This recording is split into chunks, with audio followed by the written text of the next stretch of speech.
Hello again, everybody, and welcome back to the Golden Domers Report. My name is Landon Traylor, joined by Dylan Kearns, John Richards, and Logan Traylor. We are back, and we are better than ever. It is our season preview for the Notre Dame Fighting Irish in 2024. By Samardzija, inside the 20, inside the 10, he's going in!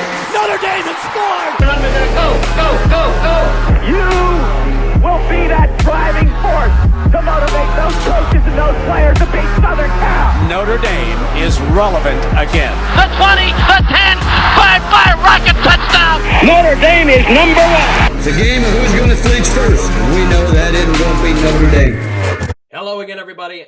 Welcome back. So pumped to be back here for the upcoming 2024 season. We're recording this on August 1st, which means 30 days from now, we are going to be playing football in College Station, Texas, at Texas A&M University, TAMU. The Irish coming off of somewhat of a disappointing 2023 season, but Irish eyes are smiling, however, with a favorable schedule and an expanded playoff field. Will the Irish be contenders, or will it be another letdown? Find out on today's episode of the Golden Domers Report. All right, so Notre Dame coming off of a 10-3 season last year, winning just one of their, quote, marquee matchups in the beginning of the year, USC, but dropping Ohio State, Clemson, and then Louisville. But let's not relive all that disaster of a season, though. It's 2024. We're back. Let's talk 2024 Irish football. Notre Dame added former Duke quarterback Riley Leonard in the offseason. I've said my piece about that in the offseason. I'm not going to spend too much time on that in the transfer portal and the way that college football is going. We all know. To save us all some time, I'm just going to move on. Riley Leonard has joined the Notre Dame football team. He has been hurt during the spring. He just got back in practice yesterday in the fall camp. And Marcus Freeman's press conference, though, he did not name a starting quarterback yet. So interesting. It'll be Riley Leonard, but just kind of battling it out, I guess, make him tougher on the reps for fall camp. The Irish also added Jordan Clark, a center back, Ron Hurd, a defensive back, a defensive end, R.J. Oben, a defensive lineman, Quentin Autry, a kicker, Mitch Jeter, and running backs Max Hurlman and Jake Tefelsky, as well as wide receivers Chris Mitchell and Bo Collins. Two names to be on the lookout for this year. However, the Irish did lose a lot with the departure of former offensive coordinator, whose name will not be spoken on this show. Defensive end Nana Osafo-Mensah. Wide receiver / running back / whatever, Chris Tyree. Center Zeke Correll. Wide receiver Tobias Merriweather. Wide receiver Braylon James. Safety Ramon Henderson. Tight end Holden Stiles. Wide receiver Rico Flores Jr. Center back Clarence Lewis. Punter Bryce McPherson. That came as a surprise. You don't see punters hitting the transfer portal right away. Center back Micah Bell. Offensive tackle, Quinn Murphy. Linebacker, Nolan Zeiler. Offensive lineman, Michael Carmody. Running back, Skip Velada. Safety, Antonio Carter. Offensive lineman, Joey Tanoa. And center back, Ryan Burns. That's a long list of guys we lost. However, we did get some big returns along with those losses as well. Wide receiver, Chris Mitchell. Defensive end R.J. Oben, linebacker Jack Kaiser, tight end Mitchell Evans, defensive tackle Riley Mills, safety Xavier Watts, huge, defensive tackle Howard Cross III, huge, and center back Benjamin Morrison. That is absolutely huge for the Irish. All those returns, in my personal opinion, outweigh the ones that we lost. Oh, and we also added a phenomenal offensive coordinator named Mike Denbrock, who you guys might know. So, with that being said, upcoming season, we'll start with Logan here. Lost a lot, but gained a lot. And quite frankly, we have a lot of talent on this roster in 2024. Yeah, we're able to retain some of the guys that you thought might, go to the draft or, might hit the transfer portal, keeping arguably two of the top 10 safeties in the country on the roster for this year is definitely going to help out our defense. On the offensive side, with Chris Mitchell, Bo Collins, being able to have those two guys, help the load, carry the load. I'm excited to see Faison again, but put pieces around Riley Leonard, who, in my opinion, can, win us some ball games and win us some meaningful ball games. But obviously, my opinion, biggest pickup we could have is, not a player, our coach, Mike Denbrock. Excited to see what he has in store and has prepared for these guys moving into the new year. Dylan, we also were able to retain our defensive coordinator, Al Golden, which there was a lot of speculation towards the back half of that season. When Notre Dame was out of the college football playoff picture after the loss to Clemson, there was a lot of speculation that Golden has gone back to the NFL or perhaps a head coaching job. Boston College was actually one of the candidates that was going after Golden. We were able to convince him to stay, though, and that is huge for us this upcoming season. I agree. Golden's just a great defensive coordinator, and I know some people were skeptical on him. Some thought he should be fired. Some thought he should be a next head coach. There was a lot of hate thrown around at the guy. I stood by him every single Saturday, saying this guy is who needs to be the defensive coordinator for Notre Dame. He's wise beyond his years. He makes great coverage. Like the way he sets up the defense is perfect.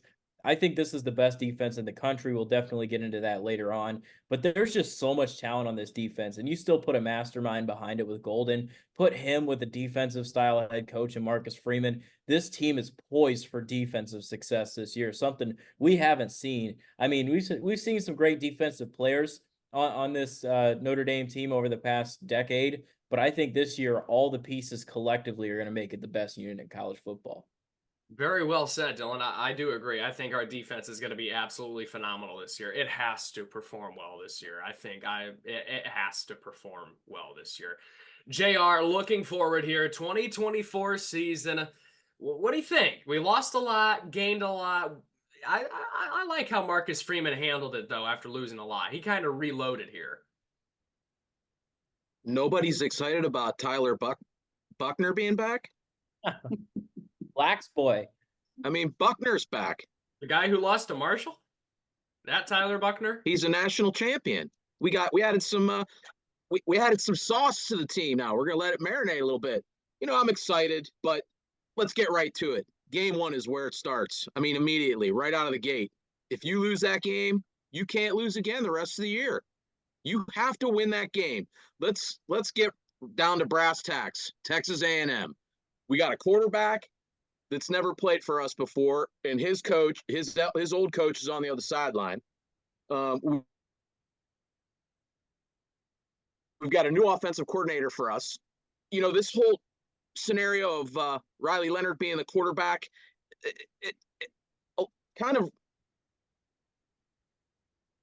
it looks like last year was Sammy.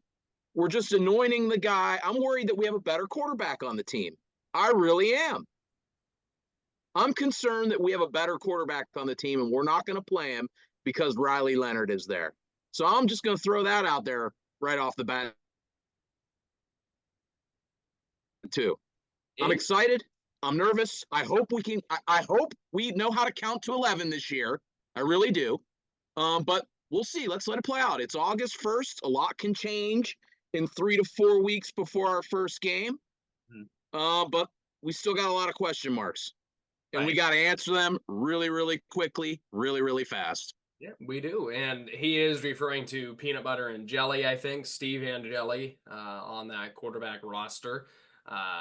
Played great in the bowl game. We'll get into that maybe on a bye-week episode or in the upcoming future. We got some weeks to go here before we start some football talk, regular season football talk. Without further ado, though, let's get going with our schedule preview. It's a very favorable, I cannot say that word this morning, a very favorable schedule for the Irish this upcoming season. I hate the schedule, honestly. We have a few big games in here, but it's pathetic. 2 MAC schools. It's a good thing for Notre Dame because if we win it, we go undefeated. However, it's bad if we drop all of our big games. Like, I'm looking at our schedule here, guys. If we drop Texas A&M, okay, we can bounce back from that. If we drop Florida State, we're done. Like, we cannot lose all of our big games this year, which are just 2 big games, night game, primetime atmosphere.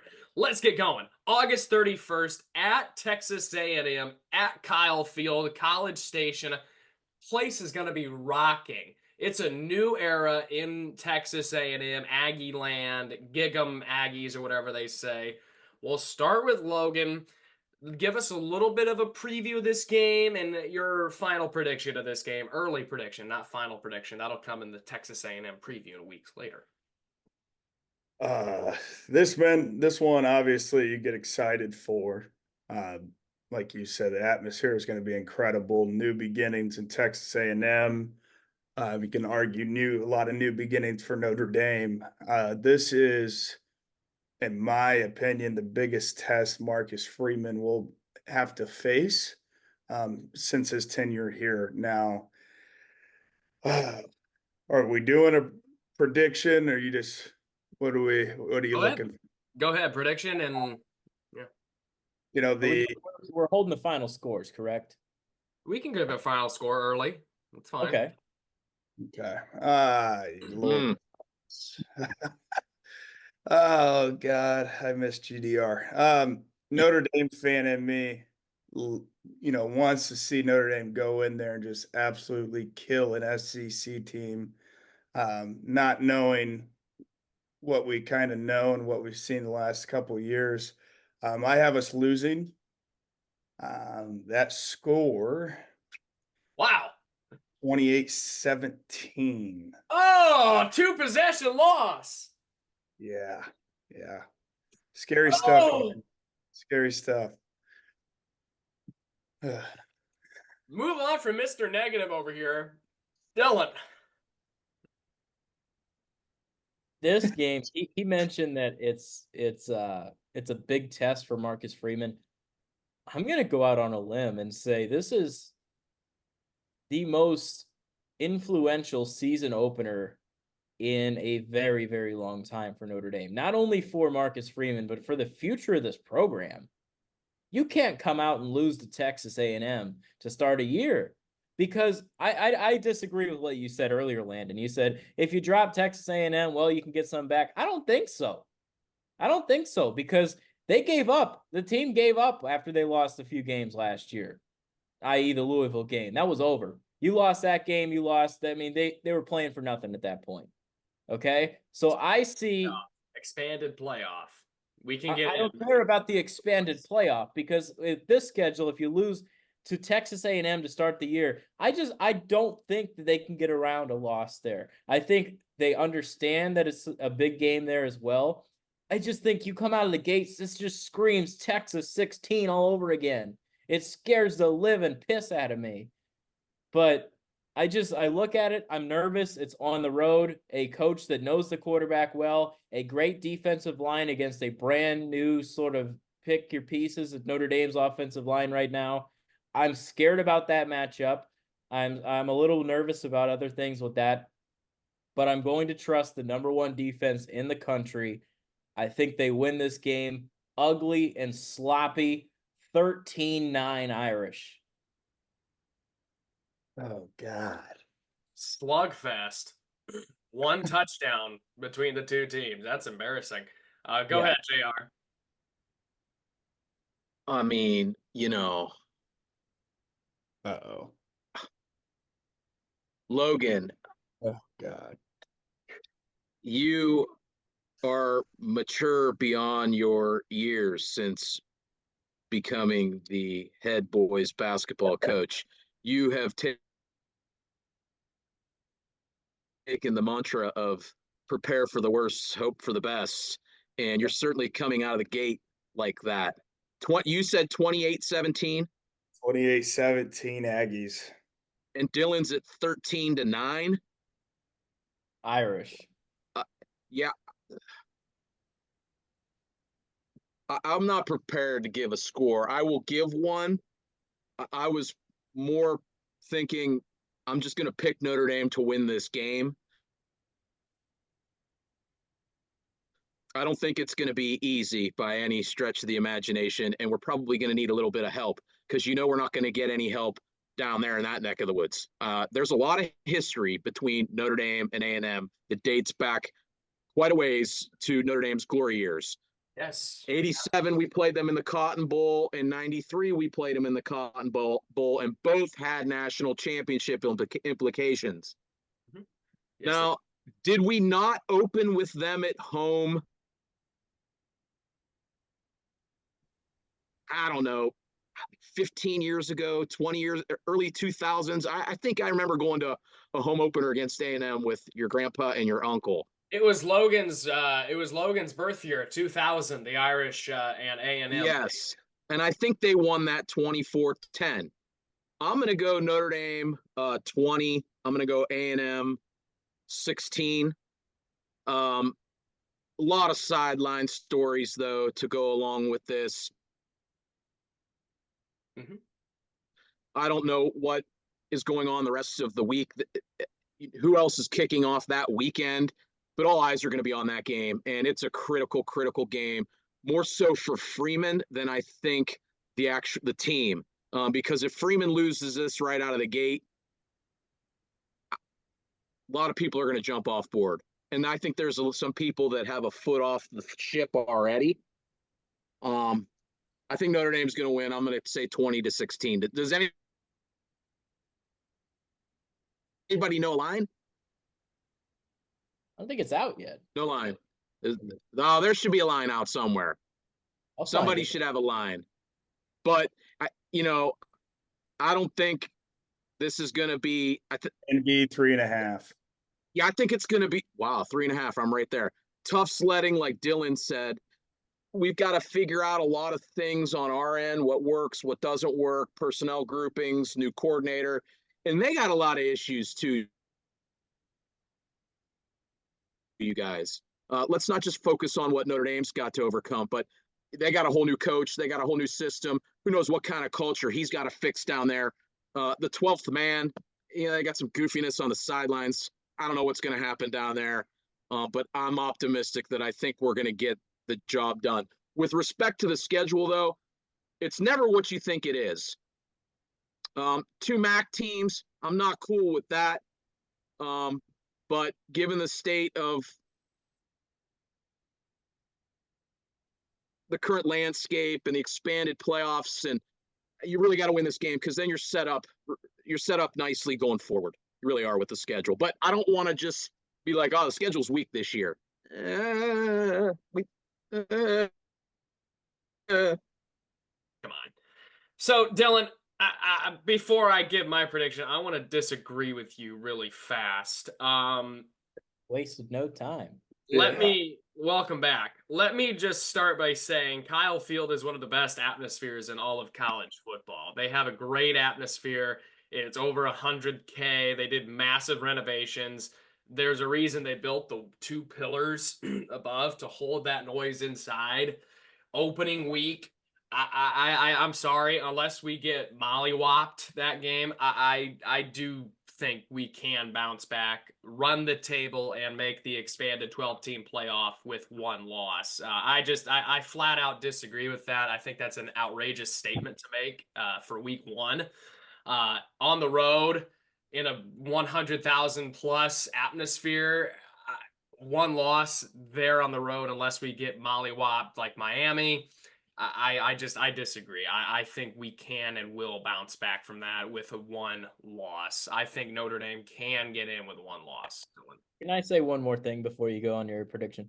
Yeah. I think it's not a loss that it's not that I don't think they can come back from it.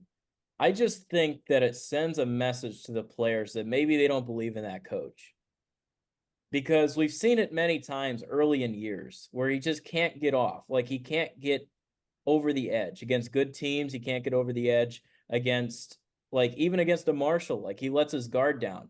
Like, I know we laugh about it, but he lets his guard down against the Louisville. Like, if you can't win that game week 1, I think it sends a message to the team early in the year that you're like, man, we just lost again. We shouldn't be losing these games. And I know it's a tough atmosphere, and I know it's hard, and it's a new quarterback, new offense, whatever you got to say. I just think from my side of things, I just see it that way, that maybe the team will start to stop believe in their head coach. All right. What we talk about last year, sorry, Lando, when, you talk about the last 2 years with Ohio State on the biggest stage of college football, close game last year, you have them on the ropes. It was just it's the inability to finish. I think if you win this game, you also send a message knowing that, hey, these guys want this more Yes. than the past groups. These guys can finish. I mean, this is a program-defining game, no matter the headlines or the storylines. I think win or lose, you can go 11-1 and you lose this game. I don't feel great with this schedule going 11-1, if I'm being honest with you, and this being the game. Mm-hmm. Yeah, I get what you guys are saying. Now, I'll jump into my prediction here. It's a big road game for Marcus Freeman. We know that he lost at Ohio State. He lost at USC. He lost at Louisville. He lost at Clemson. I mean, that's 1, 2, 3, 4 big games that he dropped the ball on and the team dropped the ball on. He did, however, win against a ranked Syracuse. He won at North Carolina, won at NC State, won at Duke, and won at Stanford. The road wins are solid, but I think the losses outweigh those wins, as the losses were kind of big game losses. Year 3, Marcus Freeman. Year 3 has been a really successful year for head coaches at Notre Dame. Brian Kelly took us to a national championship. Lou Holtz won his national championship. Frank Leahy won his national championship. My point is, I think Notre Dame has the better talent at the end of the day than Texas A&M, who, in my opinion, will be in a rebuild mode. Jimbo Fisher, guys, he left that program in an absolute mess, and Mike Elko will be the right guy for the job there. I believe that fully. He's got a lot to do. He's got a lot to fix in a short amount of time. I think Notre Dame comes out and wins it 34-24 on the road. I do believe Notre Dame has the better talent. I think it'll be a struggle at first, kind of like the Louisville game. If you guys remember, it was a 10-10 game. And we had them on the ropes. We did, and then we just kind of, I don't think we'll let them off the ropes this time. Logan's furious. He had to watch that game with me. Anyway, I think it'll start rough, and I think a lot of us will be nervous, but I think we end up putting the pedal to the metal and winning that game by 10 with a late touchdown or maybe a late field goal to go up by 10.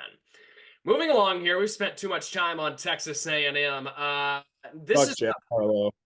Huh? Fuck Jack Harlow. You can put that in there. Oh, Wow. Okay, yeah. Easy there, coach. 2.5 minutes here before I got to send a new Zoom. Let's get to the biggest game of the year. This is really the biggest game of the year, guys. Honestly, one of the biggest games in Notre Dame football history. It comes on September 7th. It's versus Northern Illinois.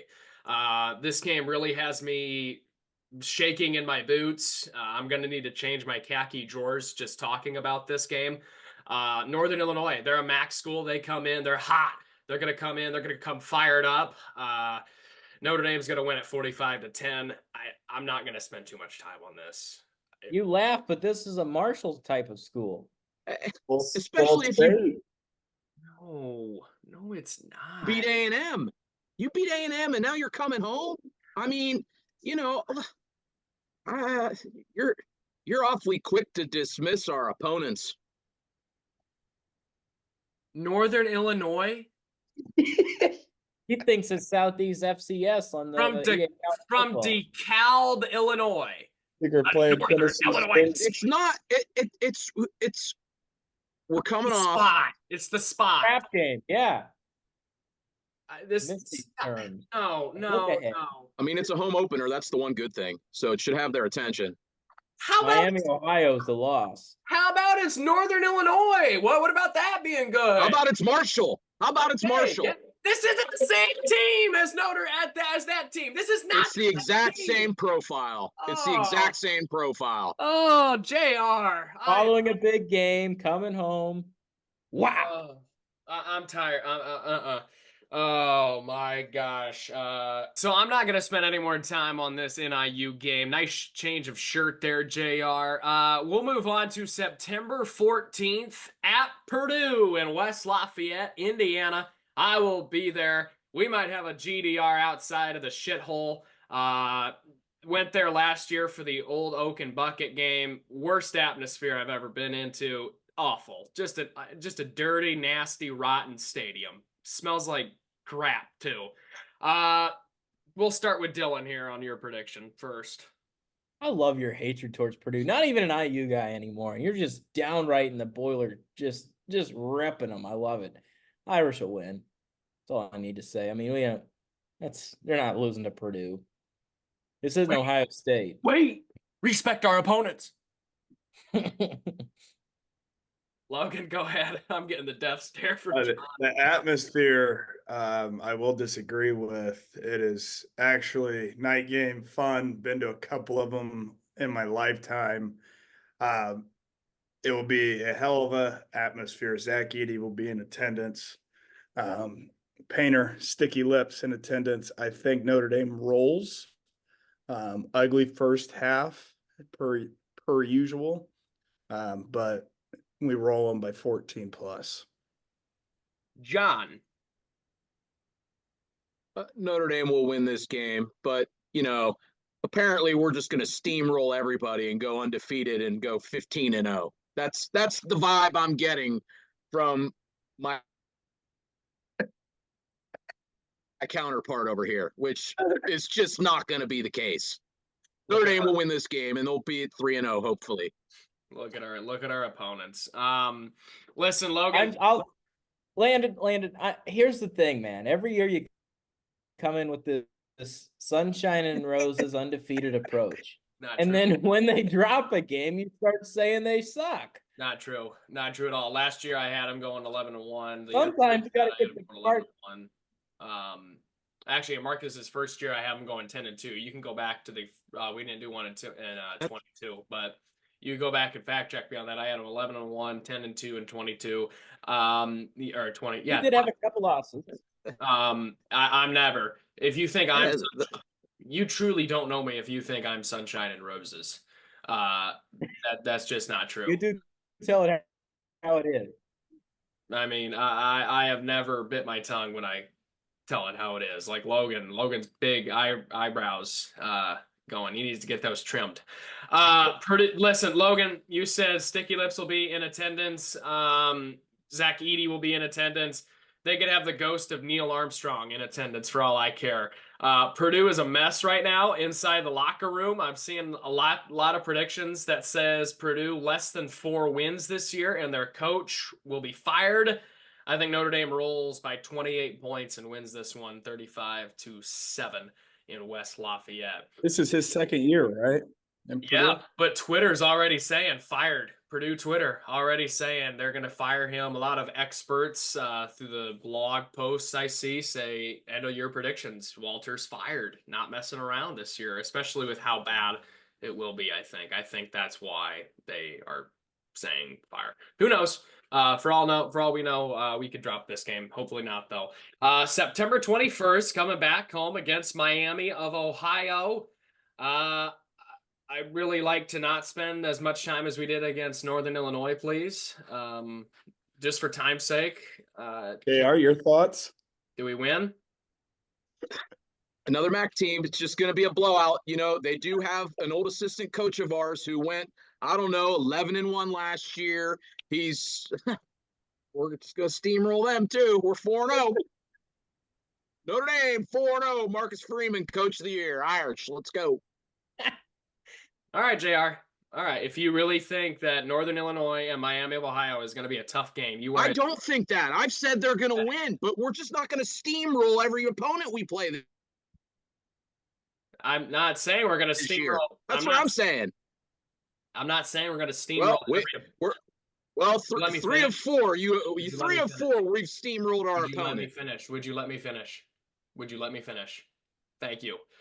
Northern Illinois, MAC school, low-end MAC school. Saw them play last year. Low-end MAC school. Notre Dame, dominant, storied program. if we don't win by more than 14 points, that's embarrassing. If we don't beat a bad Purdue team by more than 14 points, that's embarrassing. If we don't beat Miami of Ohio, who I saw play last year, that Ball State took down to the wire. Ball State was awful last year. They took Miami of Ohio to the wire. Come on. You're smarter than that. It's a MAC school, a low-end MAC school. We're not talking Buffalo. You're right. You're right. I am smarter than that. I'm Yeah. smarter than it. I'm smarter to know that it's not going to be as easy as you're making it sound. All right. That's That I know. That's your What would Grandpa Bob say? You know what? You're When you in. play Notre Dame, it's everybody's Super Bowl. All right. You know, yeah, that you guys are entitled to your opinion. I do think we roll in this one. I think we do. I mean, Hey, it's I have this at 4-0. I mean, exactly. I have us at 4-0 as well. I do think we should steamroll these teams, except Texas A&M, Northern Illinois, bad. Yeah, we should. Bad. Yeah, we Miami should. of Ohio, bad, and we will. Elite programs blow out the bad teams. I think we're great. I don't think we're elite. Elite like Bama, they wouldn't even sniff twice. Their starters are taking a shower in the second quarter. Dylan, We are not great. We are not great. We have nothing in our past 2 years that indicates we are great. We have a good defense that has performed fairly well in some spots, but there is nothing that has indicated over the last 2 seasons that this football team is great.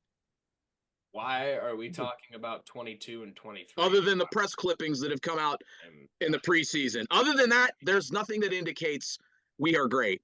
We've got fluctuations in our staff. We've got another quarterback for the 3rd year in a row. We've got a lot of turnover with a lot of new faces. This is I hope we make the playoffs, you guys. I really do. Come on, Landon. Let's keep going. It'll be all rosy GDR for the rest of the day. Let's give all our listeners nothing to listen about. Everything we'll be 15-0, you guys. 15-0. Go Irish. You're what's wrong with the fan base. To be honest with you, you are why people laugh at Notre Dame. Oh, the realist. You are why guy who's the realist. I am. I'm the problem. I'm the problem. Okay, I'm the problem. Laugh. You are why people laugh. I'm the problem. Yeah, okay, I'm the problem. Because you are because you are saying that I'm the problem. Because you are saying that Northern Illinois and Miami of Ohio are potential trap games, and that Michigan fans that watch this show are going to be laughing in our faces because you said that. I mean, why are we even getting in a debate? Does anybody actually believe? Does anybody actually believe that Marcus Freeman is Lou Holtz in year 3? No, nobody is claiming to be Marcus Freeman to beat Lou Holtz. Well, you got a lot of faith in our coach that we're just going to roll everybody. You're right, I do. Texas A&M, Northern Illinois, Purdue, and Miami. But I'm what's wrong.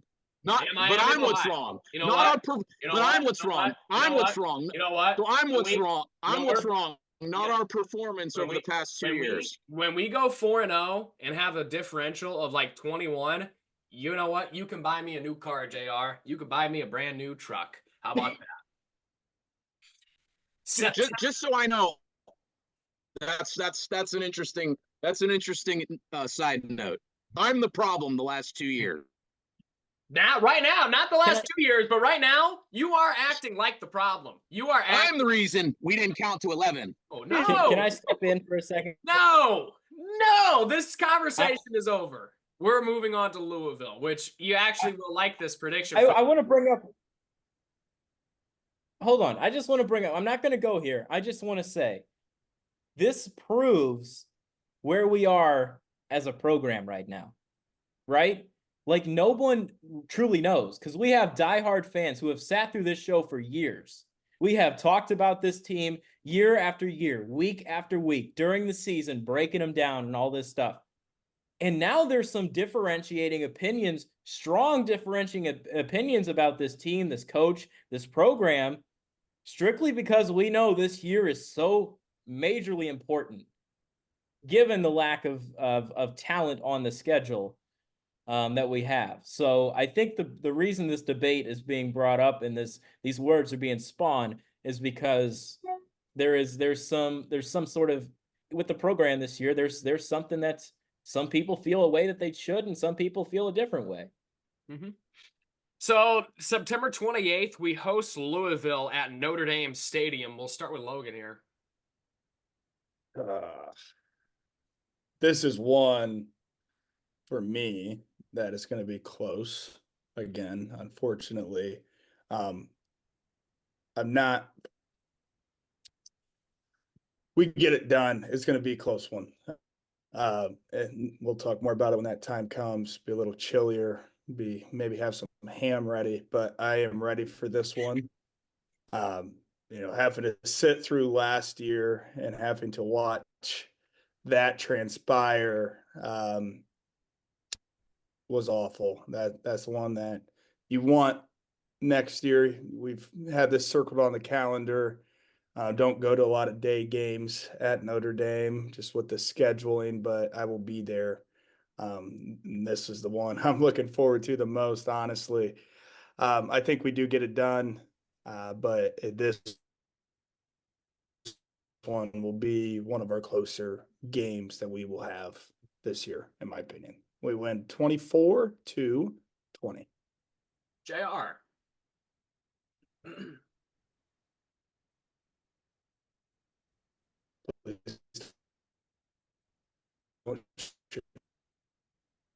Me. Me? Froze up there. Oh, no. Lando, Are you guys there? Who's up? Me? Sorry. Yeah, you go. Did Logan freeze the feed there with that 24-20 prediction? So interesting. Yeah, I might have. Here we are, a team that we lost to last year that we're clearly better than. I think we're going to win this game. I'm right with you, Logan. I got us at 24-2. I think it's going to be 24-14. I have us at 5-0. Everything's rosy. Everything's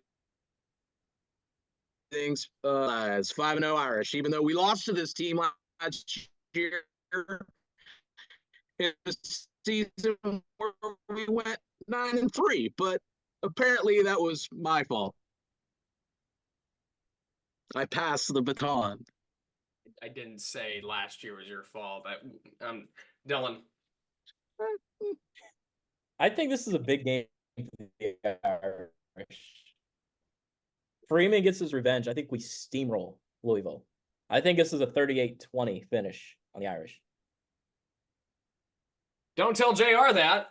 I also got him at 5-0, by the way, because I said they'll sneak past A&M 13-9. So, I have Notre Dame winning this one 27-21.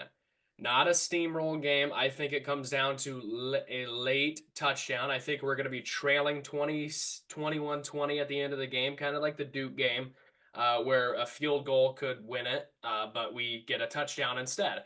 And I think we score that touchdown, go up 27-21 or something like that late. Finally, a defensive game. I love defensive games, and this is what I think. Louisville hit the portal hard this year. Jeff Brom, he knows what he's doing. Never underestimate this guy. However, Louisville lacks the one thing that I think you need to have to come into Notre Dame Stadium and win, and that's a quarterback, an experienced quarterback. They lost a really experienced quarterback last year. I don't think they'll replace him or they already have replaced him. I don't think he will get the job done for Louisville. I have Notre Dame winning. Revenge game. I was there as well with Logan that game. That was probably the worst Notre Dame football game I have ever experienced in my life, and I've witnessed a lot. And revenge game is all I got to say about this. After a bye week, we come home again to take on the Stanford Cardinal. Before I start, Stanford, man, they are. Last year, we really put it to Stanford and kind of showed the nation what the state of Stanford football is in. I mean, we almost put up 60 points on what was used to be considered a storied rivalry in the game. And Stanford, they have not made many moves this offseason either. They haven't hit the portal. They haven't announced anything. This might be a bad game, but it is a rivalry game. They beat us in 2022, since we were bringing up the past, 16-10 with the arm of Drew Pine throwing 3 interceptions that game, as well as fumbling the ball. So it could be a little bit of a trap game. Finally, though, this is a day game. I was so sick and tired of Stanford being prime time with how they've been lately. We'll start with Dylan. Yep, I off a bye. They're taking care of business. Irish 6-0. That Going to a bowl. that would be that would be the first time in the Freeman era that Notre Dame had gotten off to a 6-0 start, and the first time since 2020, if that holds up. Logan. I agree with you. I have us at 45-10. And going in for 5-1. Yeah, that's 5-1 for Logan. Not going bowling yet. Not going bowling just yet, boys. Gotta get Navy. Go ahead, JR. So just to be clear and concise, the 3 of us are 6-0. So there isn't that much disagreement. But I think the way that it may shake out, no, the 3 of us, he's 5-1, and that's not that bad either. But at this time last year, what were we? 4-2, correct? Yep. So, now we're getting into October, right? This is October 12th. Yeah. We're well over a month into the season. We're still 2 months from then. Obviously, a lot can happen between then and now, but we'll roll them. Don't forget, they're now in the ACC. Who knows what their traveling is going to look like. They're making another trip back across the country, right? Aren't they in the ACC now? Yep. So, they're going to be probably thankful that they're just going to have to go to the Midwest and not back to the East Coast. So, they got a lot of problems. Yeah, they're what I call a dumpster fire. Smoke these clowns. They're a dumpster fire. There was a time in my early childhood where the Stanford game was one of the best games on the schedule. You think of the 2010 game against Harbaugh and Luck. You think of the 2011 game against Andrew Luck as well. The 2012 goal line stand. The 2013 game at Stanford that we dropped. They were going to the Rose Bowl that year, I believe. 2014, the game winner from Everett Golson to the back of the end zone to Ben Koyak. You think of all of these historic games throughout the 2010s in my life against Stanford. It's honestly sad to see what has become of the Stanford Cardinal. And I don't want to go out here and beat Stanford like we did last year, 59-13, 20, something like that. I don't want to do that. I respect this rivalry a lot. I used to respect Stanford a lot with David Shaw. And furthermore, I think Notre Dame rolls 49-13 in this ball game. It's truly sad to see what has become of the Stanford football program. I mean, this was a team in 2018, guys, that was number 7 in the country coming to South Bend, and it was a primetime game. And they had us on the ropes until Dexter Williams broke out with a 40-yard touchdown. Moving along here, October 19th at Georgia Tech, or versus Georgia Tech, I'm sorry, in Atlanta, Mercedes-Benz Stadium, Superdome, whatever they call it down there in Atlanta. Neutral site game. However, Georgia Tech's only like 2 miles away from Mercedes-Benz Stadium. So we'll start with Dylan here. Georgia Tech, watch out for this one. I like this guy. He's doing some good things there at Georgia Tech. They are a very underrated program. In years past, you used to laugh at them, and they used to run the triple option, right? That was something they always did. Yeah, that's crazy. I think in this one, I got Notre Dame, and it's going to be closer than we think. I think maybe it could even be a 1-score game. I think it's leaning more towards a 2, maybe about a 10-point win, maybe a 23-13, 27-17 kind of score here. But once again, I see the Irish winning. I think that these are some favorable games right here. And once again, they're playing to their schedule. And I think as long as they handle business, they're in good shape. Logan? Jatek. 31-17. Irish. JR. Tread lightly. We're 6-0. We're gaining a lot of steam. We got a big bullseye on our back. We're going to a neutral site game that's right around the corner from our opponent. They're an improving team. They're a little more conventional and pro style now.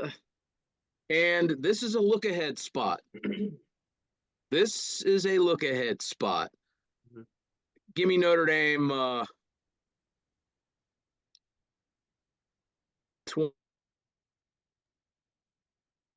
23-10. Very vanilla. Get in, get out. Get in, get out. Yeah. Lean on your D. Get in, get out. Right. This Georgia Tech, Brent Key has done a great job at Georgia Tech in his 1-year tenure at there. Last year could have gone south in a hurry. I remember there was a time we were talking about Georgia Tech, actually. They had like 4 straight games where they played ranked opponents last year, and one of them was Georgia, and they ended up going 2-2 in that stretch and won their bowl game as well. Georgia Tech used to be somewhat of a powerhouse, if I'm correct, JR. They used to be kind of really good. In my lifetime, they were top 15 with the old Navy coach. I remember that. They ran the triple option very well. Neutral site game, Tech on the rise. This reminds me of Duke a little bit last year. The place will be a little bit of Notre Dame. I think Notre Dame fans travel really well. Georgia Tech fans, they do well as well in a big game. They fill up stadiums. I think it's tight at first, but Notre Dame pulls away a little bit, winning at 38-24, kind of like we did in 2020 against Georgia Tech. It was a sloppy game at first, but we forced some turnovers and ultimately ran away with the game. Man, that's like I think all 4 of us said 14-point victory or 13-point victory for Notre Dame. But yes, believe it or not, folks, I am going to agree with JR. Tread lightly on this. Wow. Tread lightly on this ball game. October 26th. So Georgia, I think Georgia Tech, did they not split the national championship at 90 when they had Bobby Ross as their head coach, who was pretty decent himself? I think he went to the pros, and then they kind of had a little rough spot. They're not bad. This dangerous game. Landon makes fun of me because I watched the spot, but this is a spot game. I just said I agreed with you. October 26th versus Navy in East Rutherford, New Jersey. Notre Dame goes back to MetLife Stadium, where we played in 2010 against Navy. We played there again against Syracuse in 2014. East Rutherford, New Jersey. It's going to be a little chilly there. It is a neuter. It's a neuter.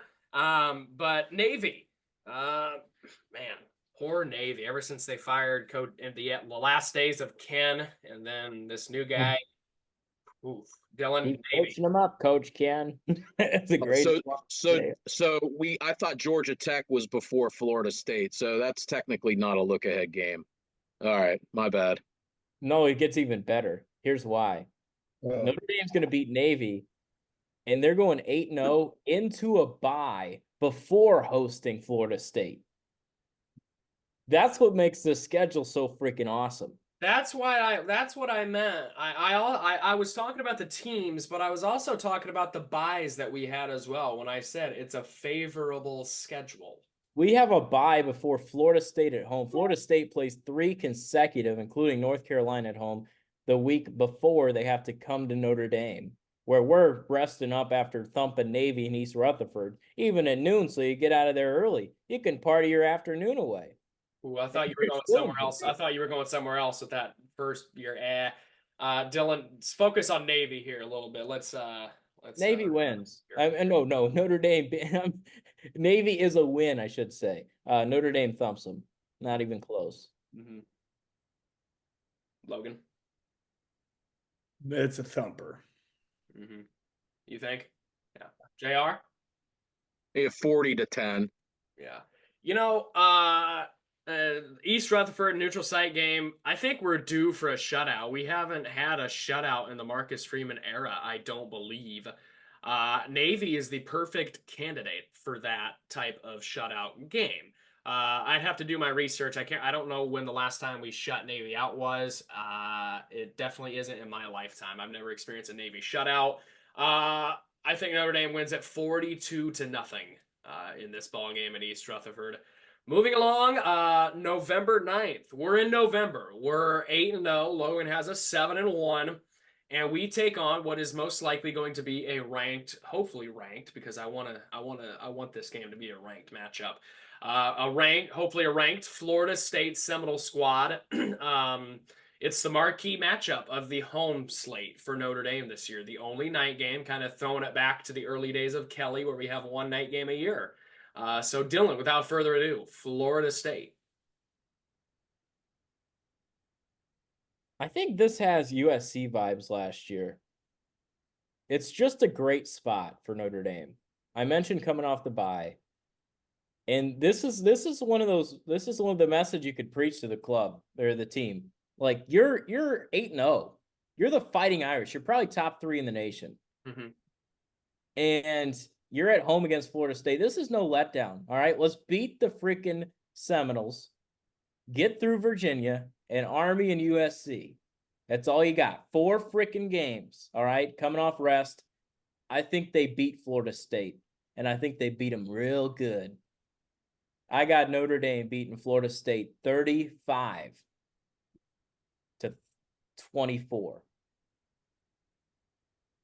Okay, I could totally see that happening. Logan? Okay.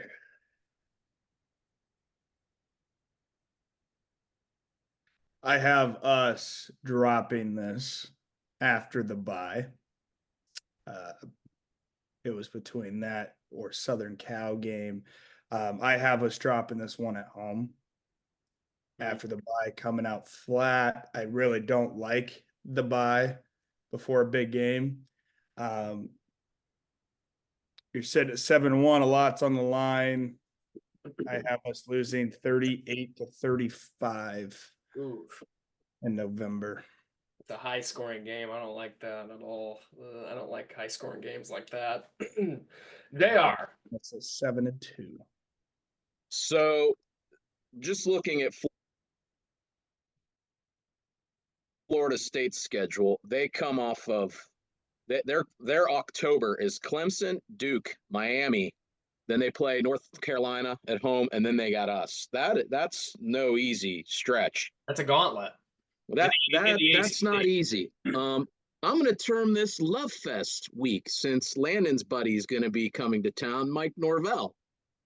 I think Notre Dame's going to win this. They'll be sitting at 8-0. They'll be totally gassed up, ready to go. I don't see us dropping this in this spot. I got Notre Dame 27-17. So, and this would put the stamp on kind of like, hey, we're players now. You're undefeated. You got wins at A&M, and you got a win against Florida State. Hopefully, you've looked convincing coming through. 9-0 with, again, to Landon's point, the construction of the schedule is so much different than it was last year, where you had that sandwich in the middle of September and October. Every game, it was like, what are we doing here, boys? Why are we playing these games in this stretch? I like us at 9-0 here. I do. I mean, I'm not glass half full guy when it comes to Notre Dame, Landon. I'm not exactly, the world's most positive Notre Dame fan, so to speak, but we're 9-0. Yeah. So as I said, the marquee matchup of our 2024 home slate, DJ Ugalele returns to Notre Dame, where he started against us in 2020. Did not perform well against us, but kept his team in the game somewhat. Man, Florida State, I really don't know how to grasp this team. They're definitely not the same as they were in 2023, but I think they're still going to be all right. I think Notre Dame wins this one 28-17, though, in a good game. I think this is going to be a good game, a really good game. I do believe we trail a little bit in this one, but I do think we make a comeback at home. The home crowd. It's our only night game of the year. You know damn well the place is going to be rocking in November. So yeah, 9-0. We move along here to Senior Day on November 16th against an improving Virginia Cavaliers football squad. Dylan. I'm going to try to go to this game. Hold on, if I may. I can't let this pass on the. I hold on. I need to do a retake. It's the first episode of GDR in new season. Free shoe you. Get out. I wondered where it was. I mean, I was waiting. I was setting you up. I paused after I said Florida State. Yeah, free shoe you. There you go. Get the term right here. Thank you. I was waiting on it. I was waiting on it all segment there. Virginia, Dylan. You're going to try to go to this one in the bitter cold. Yeah, I'm going to try to Get make free use. That's free use there. You can use that term. They're cool. Not trademarked, not restricted by JR. But yeah, I haven't been to a game in 3 years. I'm going to try to make it there. But anyway, I think this game's close. You've mentioned up and coming Virginia. I think you just took care of Florida State. You're 9-0 now. I think it's a closer game, but I think the Irish hold on. Remember that game in Virginia I guess now it's almost 10 years ago, where Kaiser threw the ball to Fuller and they had to hold on and win in the rain? That's how I kind of feel about this one. Oh, God. Please don't do that to me. No. Go ahead here, Logan. Oh, Jesus. I think we bounce back after a Florida State loss. I have 45-0. Whoa! Holy please, shut the midget up. Wow. JR. Again, you the construction of the schedule, you get a home game as kind of a bit of a letdown spot. I like that. Virginia, they did improve towards the end of the year last year. They started out god awful, but they were something like that. Yeah. Yeah, that kid got shot, and he came back to the team, and it's maybe there was some shalom going on there. I'm not quite sure what was going on, but I got us at 10-0 here, boys. Let's go, 10-0. Shalom, JR. Shalom. I mean, roast me on the fire. JR has Notre Dame at 10-0. Who would have thunk it? I should be hanging out with Logan. I should be going to the concert at Mike's tonight. He's at 8-2. I'm at 10-0. Let's go, boys. Come on now. What's going on here? I do expect a better year this year from Virginia. It is Senior Day, and I really do not like Virginia's air raid defense. I think this is a game where Riley Leonard will be able to sling it out. I think Notre Dame wins at 34-10 on Senior Day. But, man, JR, look out for this trap game coming off of a huge win again. Always a weird day. Yes, it Senior is. Day is always a weird day. It's cold. It's usually kind of rainy. It's not. Yeah. Emotions are so high. People aren't really thinking about the opponent. Right. Exactly. It's the last time I get to play here. The last time I get to play with all the friends. I'm in the locker room. We got parents coming on the field. I mean, it's like, hold my hand here. No, kick their ass. Let's go. Yeah. So after Senior Day, the Irish will travel to Yankee Stadium for the 2024 Shamrock Series. The uniforms have been dropped. Do not buy them at the bookstore. They look like t-shirts. The actual uniforms look nice. The ones that you can buy look like jerseys, and they are not what you think they look like. I did get a quarter zip, though. The quarter zip is nice. They play the Army Black Knights at Yankee Stadium, where it all started in New York for the Notre Dame Fighting Irish and the 100th anniversary of the Four Horsemen against a blue-gray October sky. The Four Horsemen ride again.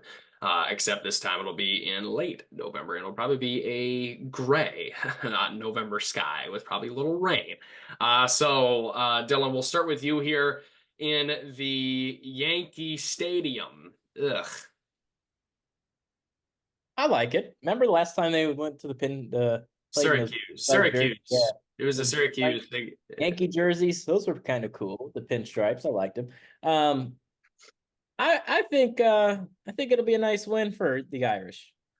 They will be 11-0. Mark it 11-0. I'm the most pessimistic fan you'll find, and I got them 11-0. So they're taking care of business every day. Yeah. Logan. 9-2. Yeah. Okay. JR. Okay. So this has been a hot topic of discussion. You can wear whatever you want if you're 10-0, right? 10-0, I don't care what you wear. But if you're going to wear something different, you better win when you're wearing them. 11-0 going into Southern Cal. Yeah. Obviously a Navy type of game. Army, just like Navy, just not. It's hard to win in college football when you play like they do. And I think Notre Dame wins this one at Yankee Stadium. I think it'll be a boring game. I think they'll win at 35-6. They're an academy. They're not a program. You respect them, but they suck at football. Yeah. It's hard. It's hard to win in college football like that. But hey, shalom. Thank you. November 30th at USC. Man, oh man. It all comes down to this. I have them at 11-0. Dylan has them at 11-0. JR has them at 11-0. Logan has them at 9-2 right now. Our biggest rival that we play annually. Man, oh man. They're looking for a little revenge after last year, and rightfully so. I don't know how USC will pan out this year with Lincoln Riley. Does he have one foot out the door, maybe, like he always does everywhere? Dylan, start us off here. This rivalry started because Newt Rockney's wife wanted to travel to California late in the year. I learned that recently. But, I mean, that always scares me. Yeah. Kelly did not like to travel to California late in the year. So obviously the times have changed. Marcus Freeman here. We're going into this one 11-0. I'm scared frightlessly for Deion Branch. That guy's so freaking fast that he will run all over the place. Is it Deion Branch? Branch, the wide receiver. You know what I'm talking about? It's Branch. Yeah. He is, crackhead speed out there. It's insane how fast the guy runs. So I'm nervous about him. I'm nervous about what they can bring. I'm nervous about the spot, a rivalry game to end a perfect season. You know what, JR? Flash that shirt. I'm a little scared of Branch. He's got some speed. That right there, perfect season. They finished the job. They are strapping on, and they're beating them Trojans. Yeah. That's a lot better than what we had to cut out. Logan, University of Spoiled Children. Listen, it's going to be a good game. I'm with you, Lando. It'll be interesting to see how USC, how their season transpires. They have a lot of questions, as so do we. Going into it, I have us at 9-2, hoping that we're 11-0. Historically, we're good when it comes down to having to have a must win in Southern California. You look at 2012, you look a couple years back. So I really truly believe we get it done, and Southern Cal might end the Lincoln Riley tenure there. Wouldn't be shocked, but do believe we get it done. I got us finishing the year at 10-2. JR. Does that get us in the playoffs? No. The losses, I think the one loss you can get away with, but the other loss I don't think you can get away with. I think that's Logan's. So right nine. now. So at 9-2, you think we'll go in there and beat them? That's an interesting. That would be an interesting statement for the coach. Yeah. Kids haven't given up. 10-2 to end the year. Don't get in the playoffs. I mean, I think if you're in a conference, boy, that would be an empty feeling. That would be a really empty feeling there. if you're in a conference, yes. But with the schedule, you lose 2 out of the 3 big games. So this is my concern, kind of going back to the beginning of the show with if you drop that opener and you run the table and you're at 11-1, but you're not in a conference and you got those other teams that are in a conference playing on another weekend, you're going to have people lobbying to keep us out. But in the same sense, do they need to keep us in to keep interest high? That's going to be a really, and the flip side, say you're undefeated going into this game and you lose. Where does that put you? How do you lose? What's it look like? Now, I have us at 11-0. Mm-hmm. In this situation, I see Notre Dame going in and winning a dominant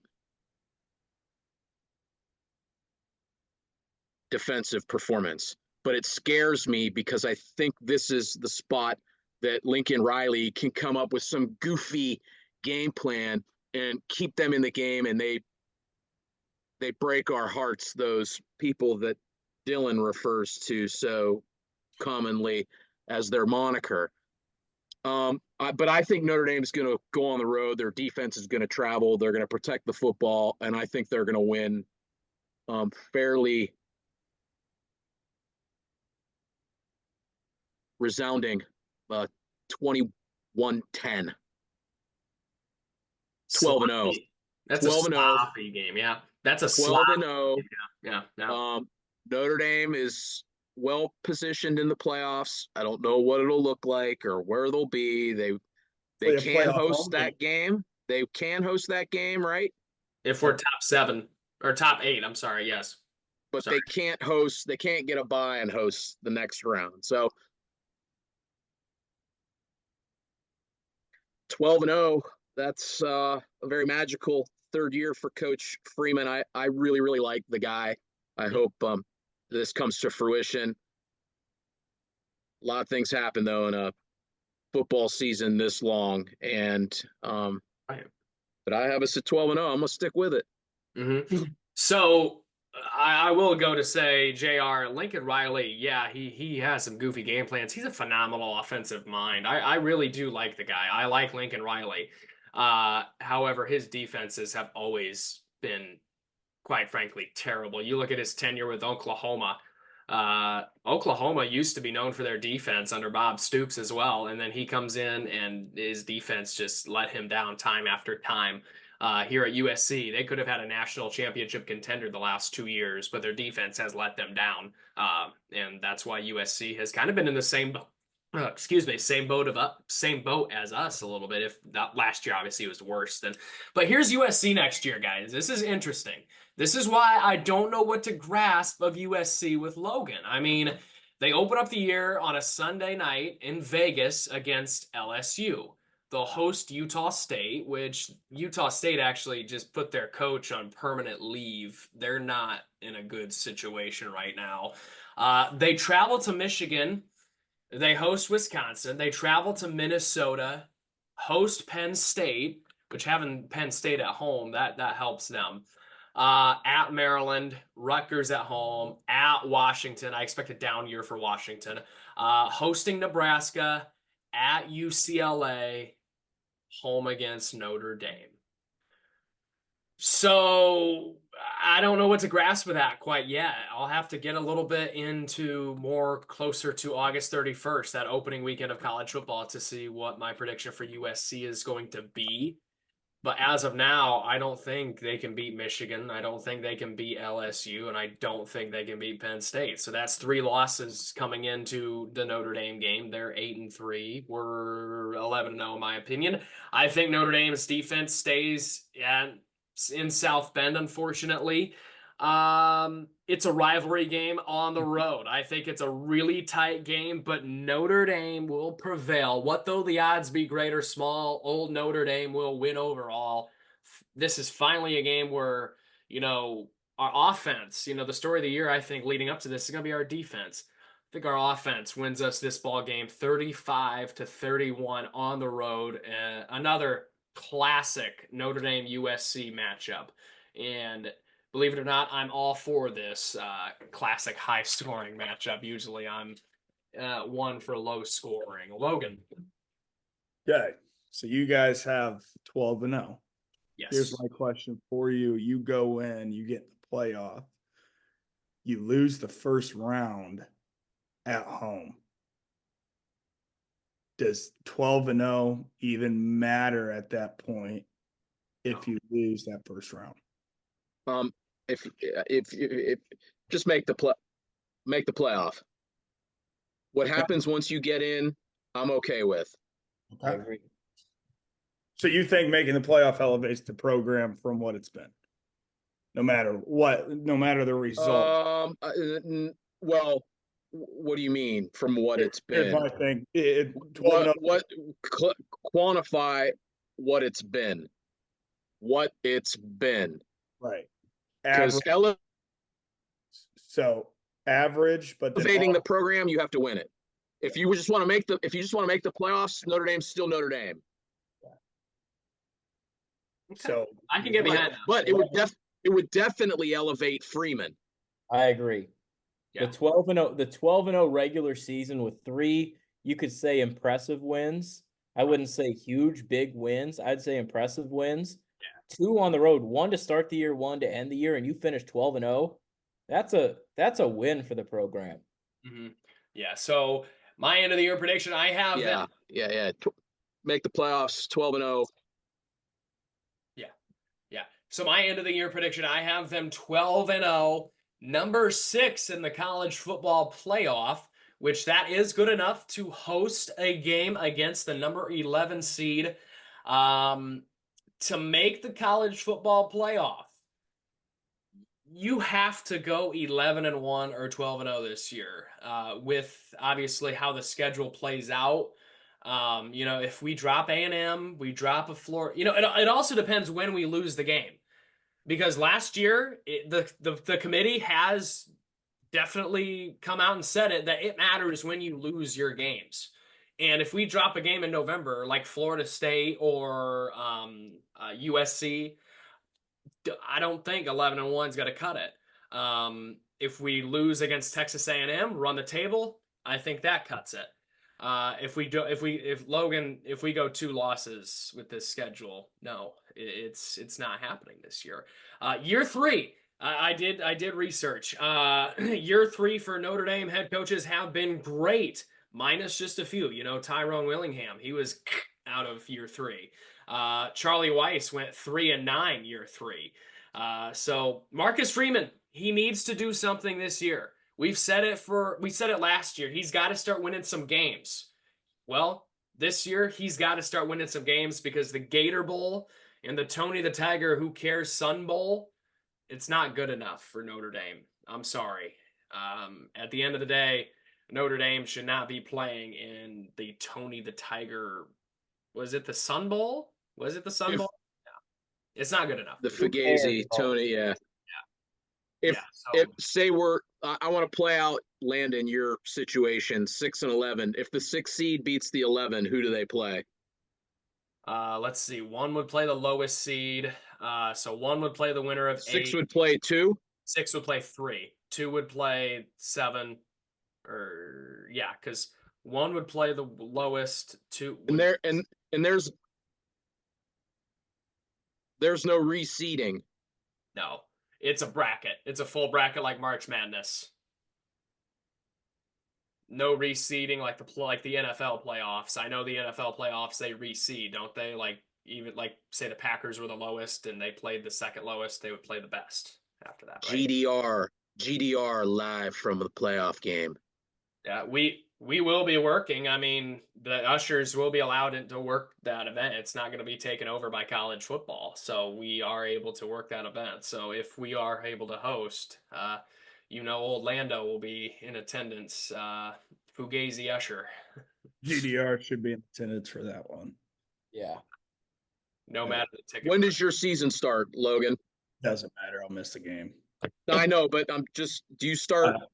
We're a week earlier this year. Yep. So we start. Our first game is that Friday after Thanksgiving. So Thanksgiving's Wednesday. It's Friday. Hey, we play the Monday. I think we play that Monday of Thanksgiving. So Call a pinch hitting coach. Bring Cordell on the sideline. we don't have a ton of Saturday games, which is nice. So I can still enjoy a couple waters and a lot of ham. Routine as usual. Mm-hmm. Yeah, especially for that nooner on October 26th. Only noon game we have. The Georgia Tech game is also to be announced as far as a time, as well as the USC game. We talk about IU football. If you really want to get me on a tangent here, you can. If you really want me to go on a tangent about Indiana University athletics in general, we can if you really want to. The bye week. Smoke the cig. Do you want to have that conversation, Logan, today? We can wait for week one. Okay. What are we, a month away? Yeah, the picks. Let's wait for the picks. They're going to be good, dude. I don't know if they're going to be good right out of the bat, but the quarterback from OU is good. The quarterback from OU is good, and they brought in a lot of new guys. They emptied. They got rid of a lot of riffraff. We got some pieces. Yeah. So did the basketball team. They were going to be good last year too. They were supposed to be contenders. But Tender. the difference is, I believe in Signet. Yeah. I like him. I don't have a lot of faith in Woodson. Yeah. Signetti? Oh, he's awesome. I mean, IU needs someone like that, in my opinion. You know what's going to be nice in Bloomington is, and I hear they have some nice slices of fresh humble pie down there in Bloomington, Indiana. Yeah, maybe Abby, down at Brothers. maybe Abby can, my girlfriend Abby can whip up a batch of humble pie for Kirk Signetti down there. We do have breaking news, however, on GDR. Keanu Kia has torn his ACL. He is out for the season, and just about 17 minutes ago, Pete Sampson has tweeted or X'd, Gabe Rubio has fractured his foot. He is getting surgery. He got surgery on Wednesday. He will be expected to play at some point during the season, however. So 2 blows for the Irish already. We're already starting this injury road. Hopefully we can stay healthy this year. I know we had some injuries last year that weren't ideal. So breaking news, GDR, just like it was last year with he who shall not be named offensive coach. Yeah. All right. Well, ladies and gentlemen, this has been the 2024 Notre Dame football season preview. We thank you for watching. Be sure to like and subscribe as always, and we will be back in about 2 weeks to preview Texas A&M. It's here, folks. Guys, we're in the thick of it. It's here. College football, greatest thing in the world. What anything that other countries have cannot compare to anything like college football here in the United States. Let's get it. Go Irish.